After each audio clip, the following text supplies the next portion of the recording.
This e-mountain bike right here has 50 newton meters of torque and 300 watts of power, while this one has 85 newton meters of torque and 600 watts of power.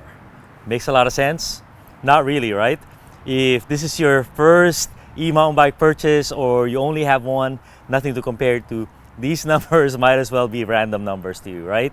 They're really good for comparison, but they're very hard to understand. So what I'm going to do in this video is I'm going to explain to you exactly what the numbers mean and how you can relate them to your car output, for example, and more important, how it's going to affect your speed going up a hill. You know, I've tested these two bikes on a hill, and I'll tell you exactly the numbers that I got from them.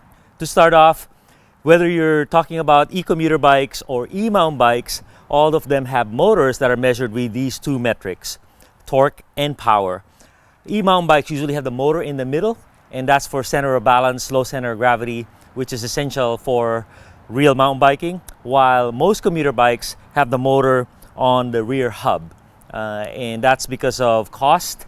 You're able to get the cost lower, and also they don't have to customize the frame to a certain motor. They can just switch motors depending on what's appropriate for the task. All right, so let's start from the beginning.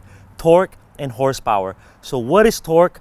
Torque is the output of the motor from the central point, from the shaft. So here it's the output from right here, and it's measured in newton meters. What is a newton?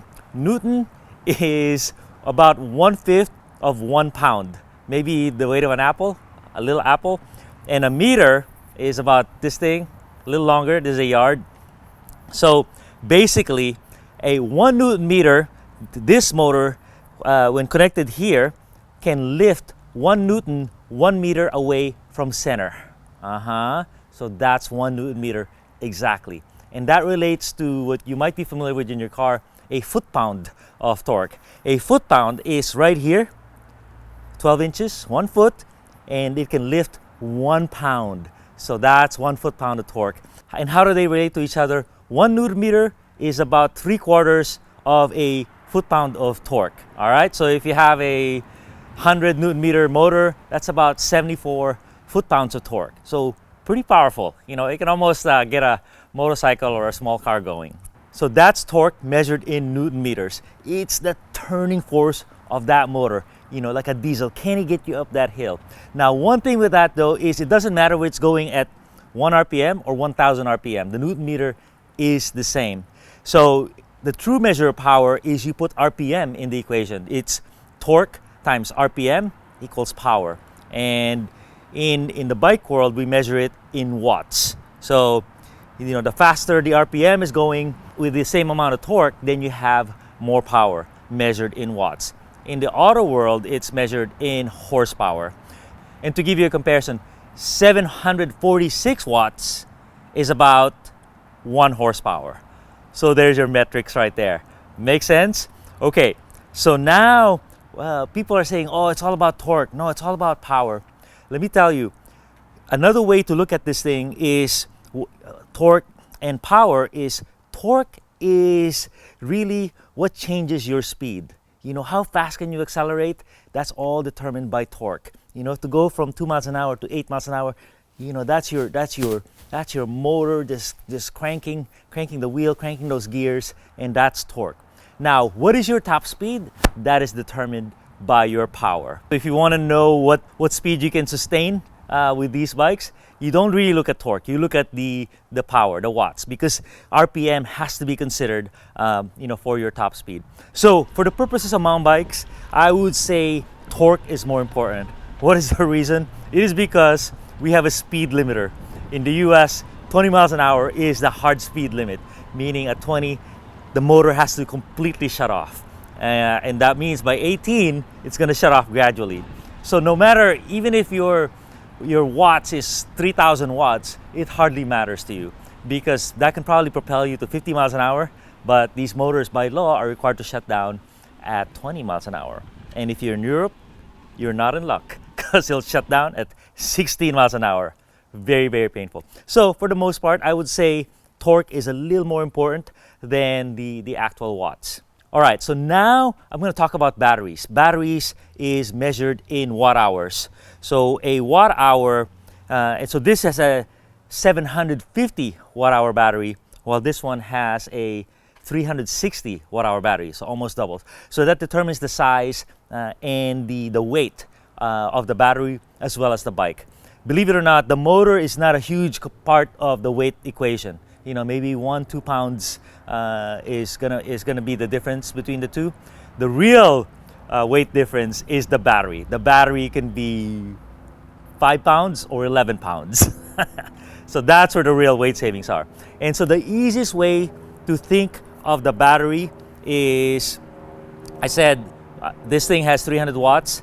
When you have a 300 watt hour battery, that means it can run this motor at full capacity for 1 hour. All right? So if you're running at 150 watts mid power, it can run you for 2 hours. So that's why the watt hour number is important, and that's exactly what it means to these bikes. So let me give you a quiz. This one has 600 watts, right? And it has a battery that's 750 watt hours. So at full tilt, full boogie, how long can this thing run? More than an hour 10, an hour 20.